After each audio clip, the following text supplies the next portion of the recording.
Welcome to the deep dive. Today we're tackling something really universal and difficult. It's that journey of awareness, and recovery after you've been profoundly hurt. If you're listening, you probably get it. Everyone carries some story of pain, maybe disappointment, trust broken, things we often hide just to, function. It really is a universal paradox, isn't it? Our source material points out that, we start with these pure, open hearts, ready to love, but then we step into a world that, it doesn't play by the same rules. The material actually says the world masters harm in subtle ways and dresses deception in the guise of affection. Whoa, hold on there. Dresses deception in the guise of affection. That's heavy. It implies the hurt isn't from an obvious enemy. It's from someone trusted. Can you give us a quick example? What does that subtle harm look like day to day? Sure. Think about maybe a manager who heaps praise on your work really lavishly, but never actually promotes you. Because deep down, they're afraid of losing your specific contribution right where it is. Or maybe that friend who gives advice that's kind of laced with sarcastic digs about your ambition. Or lack of it looks like care on the surface, but really it's often about control. Or their own self-interest, just disguised. Okay, that completely reframes the mission for this deep dive then. So our goal today is this journey of awareness, and the source material gives us three core questions to guide you, the listener. One, why do people do that? Inflict that kind of subtle, disguised harm. Right. Two, why does the wound from that, why does it last so long inside us? And three, maybe the most important, how do we come out of this stronger, not weaker? Because that's the real takeaway here, isn't it? We can't always stop people hurting us on the outside. That's just reality. But the real power, the sources argue, is learning how not to finish what they started inside us. That's the crucial knowledge we need to unpack today. Okay. Let's start right at the beginning then. The source material calls it the blank slate. This idea that we start out pure like a drop of dew. No judgments, no fears. We just act, love, forgive instinctively. We think the whole world is honest, just like us. And then, inevitably, the world delivers what the sources call the first scratches. Maybe it's a kid on the playground mocking you, or a relative lets you down publicly, or that friend you trusted just pulls away, suddenly. And with every scratch, that pure, trusting part, it shrinks just a little bit. And the part that learns caution, defense, that part expands. So we start building things, protective layers, walls of caution, you mentioned masks of cohesion, even walls of ignorance, all just to protect that vulnerable core. We're just trying to survive the world's, lessons. Exactly. But there's this tension, isn't there? Because even behind those walls, that child inside, that sort of innate instinct, it never totally stops hoping. It's always waiting for a safe moment, whispering, maybe this time, maybe it'll be different. It's pure hope fighting against that very real fear of being hurt again. So what does this mean for, growing up, finding maturity? This is where the analysis gets really interesting, I think. True awareness, the sources suggest, means realizing purity isn't the same as being naive. Right. And maybe even more importantly, kindness doesn't mean you just let everyone walk all over your boundaries. The mature version of kindness, according to these sources, is actively protecting your clean slate, making sure no one gets to write on it with that ink of harm again. And that awareness, that need to protect the slate, leads us directly into the next big theme, spotting the hidden actors. The sources call it decoding deceit. We have to learn to look beyond the smile, beyond the surface. Right, the sneak attack. Because deceit isn't just a big obvious lie, is it? Yeah. It's described as this carefully calculated act using just the right words, a bit of flattery maybe, deliberate looks even, all designed to get something specific. They get close, earn your trust, and then the harm comes from where you least expected it. That description, the calculated act, getting close then, striking from within, it sounds almost professional. Yeah. In a bad way. Does the source material suggest these people always know exactly how malicious they're being? Well, it seems varied. Sometimes, yes, sometimes maybe less consciously. The motivations differ, right? Some deceitful people are maybe just internally rank. Yeah. Or they're terrified of confrontation, so they evade, they create a false story instead of facing the truth. Others might be hiding this deep jealousy behind, those snarky comments disguised as advice. I see. But then there's that third type you mentioned, the ones who've basically just learned that taking works better for them than giving. They see people as resources, almost, regardless of the emotional cost to the other person, like that relative pretending to care, but it's all about control. Or the friend using things you shared against you later. Yeah, exactly. But the question then is, why are we often so vulnerable to this? And the reason the sources give is, it's startlingly simple. It goes back to that blank slate idea. Hmm. We tend to judge other people based on our own intentions. Mhm. If you were raised on honesty, you naturally believe others are honest. If loyalty is your default, you don't easily imagine betrayal. And these deceitful people, they exploit that fundamental kindness, like a sniper finding a clear target. Okay, so that's the danger. How do we protect ourselves then, without becoming cynical or losing that kindness? We have to become conscious, the sources say. Not cruel, just aware. And they give us 5 really specific signs of deceit. Things you really shouldn't ignore. Okay, let's go through them. These sound vital. Sign number 1. Those who talk badly about other people will eventually talk badly about you. Exactly. And this one's so easy to ignore, isn't it? Because sometimes we like being the one they confide in. Makes us feel special. But we forget. If they break trust about others to you, they'll eventually break trust about you to others. Especially when it's convenient for them. Okay, makes sense. Number 2. People who always make themselves the victim in every single story. They're probably hiding something significant, a flaw, a mistake they don't want you to see. Look for the pattern. If it's always everyone else's fault, if the whole world is always against them, well, the only common element in all those stories is them. It's often an evasion tactic, avoids accountability, gets sympathy. Number 3. Those who use really over-the-top, exaggerated praise, they're often setting you up, expecting something pretty big in return later. Right. Flattery isn't free. It's often an investment on their part. They're kind of creating this emotional debt, And trust me, they plan to collect on it, probably when you least expect it. Oof. Okay, number 4. Those who vanish the second things get tough. They are definitely not worthy of your time or energy when things get better again. Loyalty isn't about convenience. It's about commitment, isn't it? Fair-weather friends are purely transactional. You really need to define your inner circle by who sticks around when it's raining, not just when the sun's out. Absolutely. And the 5th sign. This one feels maybe the most insidious. Those who constantly try to make you doubt yourself, your own perceptions, your sanity even. They want to control you, not help you. Yes. This is classic psychological manipulation, gaslighting, essentially.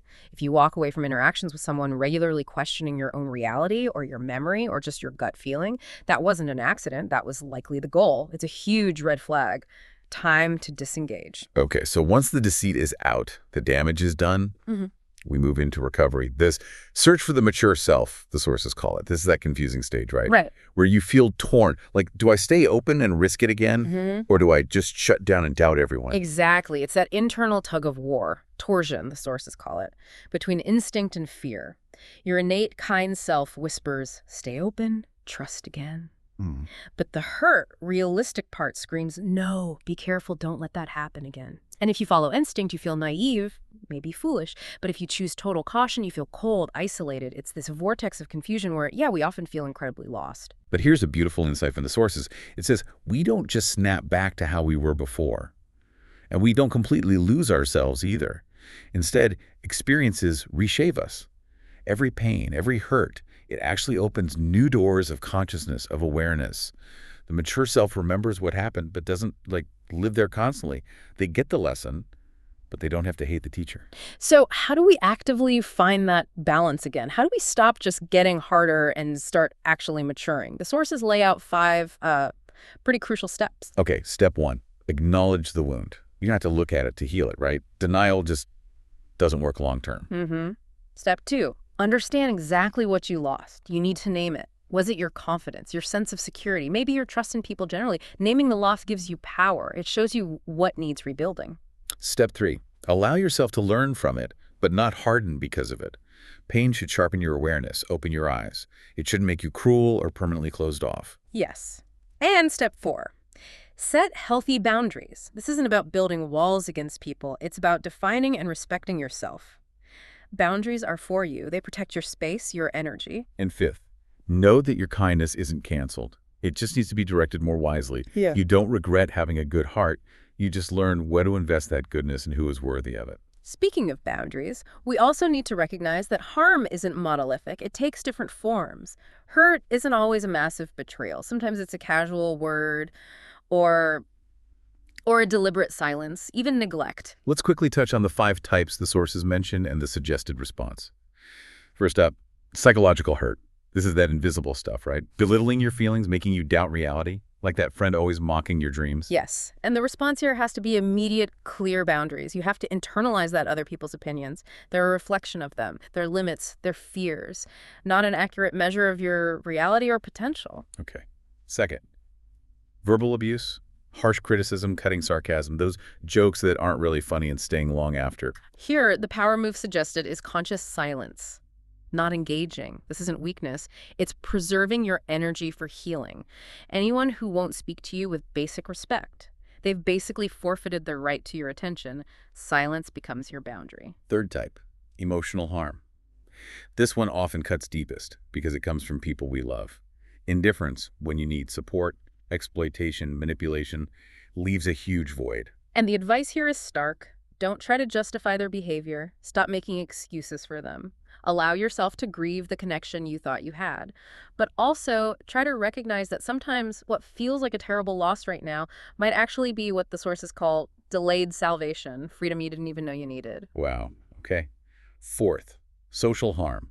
Being judged or criticized by your community, maybe even your family, just for being different. Punished for not fitting in. The antidote here is radical self-validation. Trying to please everyone is impossible. It's a trap. Choose your environment carefully. Surround yourself with people who accept you. Prioritize your authenticity over their approval. And finally, the fifth, silent hurt.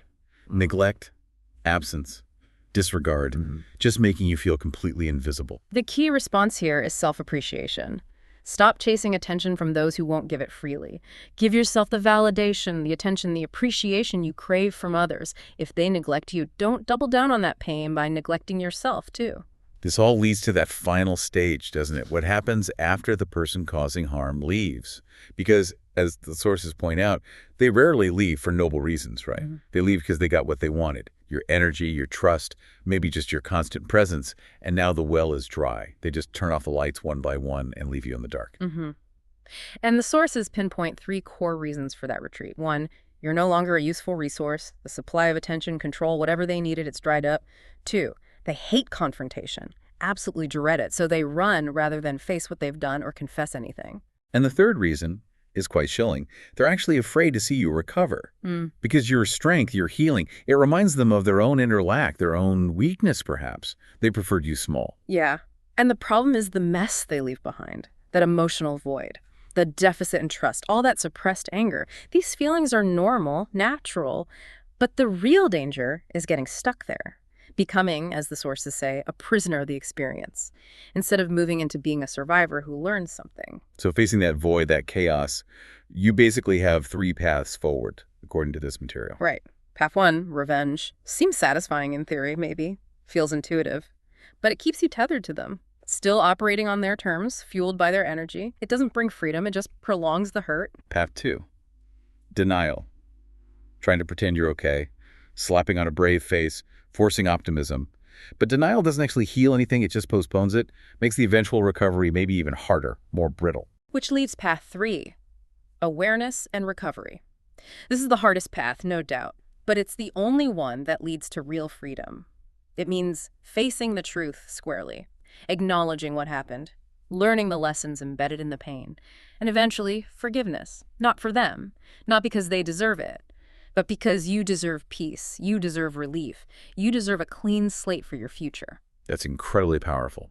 So we've traced this journey from the initial pure state, the blank slate, through learning caution, spotting the subtle actors, understanding the different kinds of harm, and finally choosing awareness and true recovery over those traps of revenge or denial. Exactly. And the core message seems to be that the hurt itself doesn't define who you become, but your awareness of it, the boundaries you build because of it, the wisdom you gain, that defines you moving forward. So let's leave our listeners with that final provocative thought from the sources, something to really mull over. The material reminds us, don't carry all your hurt with you. For some, pain was created to be left behind, not to be understood.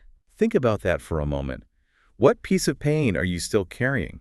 Still trying to analyze, dissect, understand? And what the most healing thing you could do is simply give yourself permission to leave it behind, without needing all the answers, just letting it go.